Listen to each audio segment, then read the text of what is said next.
केंद्रीय मंत्री, पूर्व केंद्रीय मंत्री वीरेंद्र सिंह की रैली जो तमाम हरियाणा के लोगों का राजनीति का एक केंद्र बनी हुई है। हर किसी की नजरें जो है वो वीरेंद्र सिंह पर टिकी है और अब जो है वो चर्चा में है उनका बयान। मंच के ऊपर पहुंचकर जो है वो उन्होंने बयान दिया कि अगर बीजेपी ने जेजेपी के साथ गठबंधन एक बार फिर किया तो वो बीजेपी का दामन छोड़ देंगे। साफ तौर पर वो कहते हुए नजर आए हैं। ये रैली कई मायनों में खास बोली जा रही है। कहा जा रहा है कि किसी भी राजनीतिक दल को इनविटेशन नहीं था, खास हिदायतें हर किसी को दी गई थी कि किसी भी राजनीतिक पार्टी का झंडा नहीं होना चाहिए।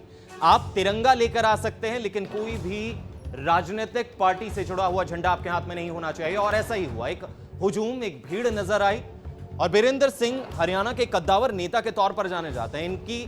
इनका ओहदा कितना बड़ा है आप इसी बात से अंदाजा लगा सकते हैं कि राजनीति में एंट्री लेने के बाद वो 5 बार हरियाणा से विधायक रहे हैं, 3 बार हरियाणा सरकार में कैबिनेट मिनिस्टर रहे। 2014 में वो केंद्र का रुख करते हैं, 3 बार जो है वो हरियाणा से ही सांसद रहे हैं और उसके बाद जो है 2016 में इस्पात मंत्री बनते हैं केंद्र में, यानी कि सेंट्रल कैबिनेट में अपना एक इस्पात मंत्री का ओहदा संभालते हैं। तो ये एक बहुत बड़ा चेहरा, बहुत बड़ा नाम और वीरेंद्र सिंह रैली करते हैं। कई मायने जो है इस रैली से पहले निकाले जा रहे थे कि क्या वीरेंद्र सिंह ये देखना चाहते हैं कि उनकी फैन फॉलोइंग अभी भी है, राजनीति में उनका रुबाब अभी भी है, और कयास ये लगाए जा रहे थे कि कहीं ना कहीं वो अपनी नई पार्टी की शुरुआत उसी भीड़ को देखकर जो है वो ले सकते हैं। पहले भी कह चुका हूं, आज भी कह कि भारतीय जनता पार्टी का और जेजेपी का, दुष्यंत चौटाला का और भारतीय जनता पार्टी का अगर समझौता चलेगा हरियाणा में तो वीरेंद्र सिंह नहीं रहेगा भाई।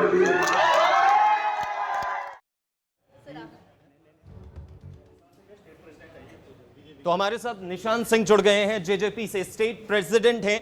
उनसे बात करेंगे और साफ तौर पर जानना चाहेंगे। निशान सिंह जी, सीधा सा सवाल, वीरेंद्र सिंह एक कद्दावर नेता, भारतीय जनता पार्टी के साथ जुड़े हुए, और साफ तौर पे उन्होंने कह दिया है कि भैया अगर तो बीजेपी जेजेपी का गठबंधन दोबारा होता है तो मैं पार्टी से बाहर। क्या कहेंगे इस पे? देखिए, ये उनका शायद चिर परिचित अंदाज है। वो पहले भी बहुत कुछ ऐसा कह चुके हैं। पहले उन्होंने अभी 5-7 महीने पहले एक अन्य जो है ना दलों के नेताओं के साथ मिल बैठ करके ये भी चर्चा की थी, ऐसा प्रॉमिस किया था कि नॉन कांग्रेस नॉन बीजेपी एक संगठन बनाएंगे और ईमानदार संगठन होगा, फलां होगा। और अभी कुछ दिन पहले 25 सितंबर को इंडियन नेशनल लोकदल की रैली में भी कुछ बातें कह करके आए हैं। तो मुझे ये समझ नहीं आती कि वो भारतीय जनता पार्टी के अगर सच्चे सिपाही हैं तो इस तरीके की ब्लैकमेलिंग की जगह तो कोई बात कहनी होती है तो पार्टी प्लेटफॉर्म पे कहनी। इस बयान को ब्लैकमेलिंग कहेंगे क्योंकि कोई कार्यकर्ता ये बयान नहीं दे रहा है, ये कद्दावर नेता बयान दे रहा है जिसने हरियाणा की राजनीति को कई साल दिए हैं। एक बहुत बड़ा चेहरा है वीरेंद्र सिंह जो ये कह रहे हैं कि भैया अगर जेजेपी साथ आती है तो इसको क्या ब्लैकमेलिंग की शक्ल देंगे? कद्दावर नेता की मैच्योरिटी आपने देखी नहीं, किस तरीके से उनकी बातें अब तक रही है, कैसा उनका जो है ना किरदार रहा है। पार्टियों में रहते हुए भी, कांग्रेस में थे तब भी ऐसी चीजें रहती थी और तब भी ऐसी चीजें हैं। तो जब उनके बेटे मौजूदा मेंबर पार्लियामेंट हैं पार्टी के और तब दूसरी पार्टियों के मंच पे जाकर के इस तरीके की बातें करना, पार्टी के खिलाफ एक्टिविटीज उनकी हमेशा रही, अब उसको चैलेंज नहीं मानोगे तो और क्या मानोगे? जी सर, मैं आपको 2 मिनट रोक, हमारे साथ बीजेपी से प्रवीण अत्रे जी भी जुड़ गए हैं, उनका भी एक बार रुख कर लें, उनका भी पॉइंट ऑफ व्यू जान लें कि आखिर इस बयान पर वो क्या कहते हैं। प्रवीण जी, वीरेंद्र सिंह जी का बयान आता है और वो साफ तौर पे कहते हैं कि बीजेपी अगर जेजेपी के साथ जाती है तो मैं पार्टी से बाहर। कितनी बड़ी क्षति या कितने बड़े बयान के तौर पर आप इसे देख रहे हैं प्रवीण जी? ऐसा है, वीरेंद्र जी गठबंधन के बारे में सार्वजनिक मंच से पहले भी अपनी राय दे चुके, अपने विचार रख चुके हैं जी। और ये बात भारतीय जनता पार्टी की तरफ से बड़ा स्पष्ट रूप से बता दी गई थी कि गठबंधन शीर्ष नेतृत्व तय करता है। जेजेपी के साथ हमारा प्री पोल अलायंस नहीं था, हमारा पोस्ट पोल अलायंस था। हमने इकट्ठे चुनाव नहीं लड़ा था, लेकिन 2019 हरियाणा की जनता ने जिस तरह का मैंडेट दिया 5 साल एक स्थायी सरकार चलाने के लिए हमें सहयोग की आवश्यकता थी, तो जेजेपी के साथ गठबंधन किया। जी आगे आने वाले चुनाव के अंदर किस तरह से जाएंगे ये तय हमारा शीर्ष नेतृत्व करेगा। अब वीरेंद्र सिंह जी ने अपने विचार रखे हैं, बतौर कार्यकर्ता अपनी बात कही है, फैसला तो शीर्ष नेतृत्व को करना है, समय आने पर शीर्ष नेतृत्व फैसला करेगा। क्या प्रवीण जी, डेली पोस्ट के मंच पे आप यही बता दीजिए कि क्या इस बार के जो चुनाव हैं उसमें बीजेपी जेजेपी के साथ उतरेगी, क्योंकि आपके ही मुख्यमंत्री के बयानों से ये झलकता है कि इस बार वो अकेले मैदान में उतरने के मूड में है। देखिए, मैंने अभी कहा कि गठबंधन के विषय में फैसला पार्टी का शीर्ष नेतृत्व करता है, परवीन अत्रे नहीं करता, इसलिए परवीन अत्रे इस विषय में कुछ नहीं कह सकता।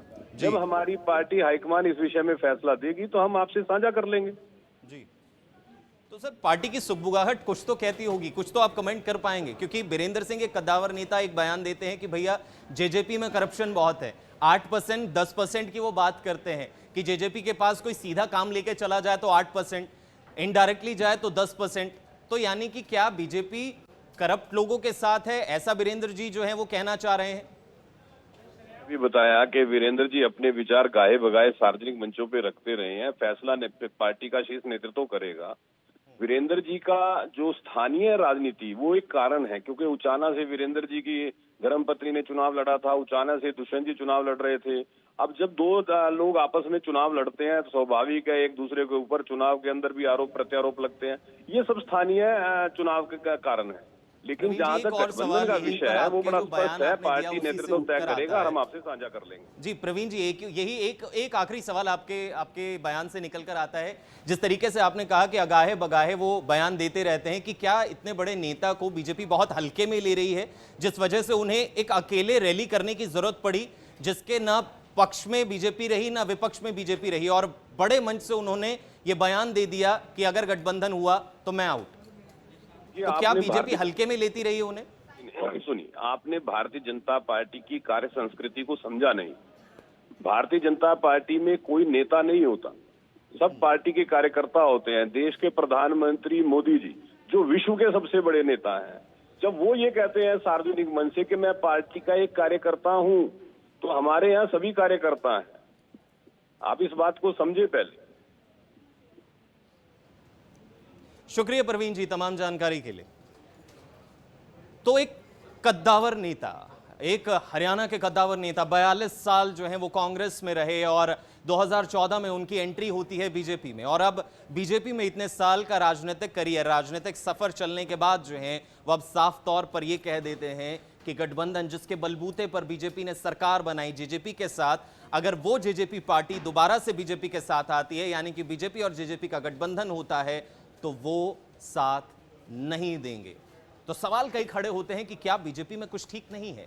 क्या राजनीति में हरियाणा जो चल रहा है, जिस तरीके की हरियाणा में अभी की राजनीति चल रही है, क्या उसमें कुछ खलबली मची हुई है?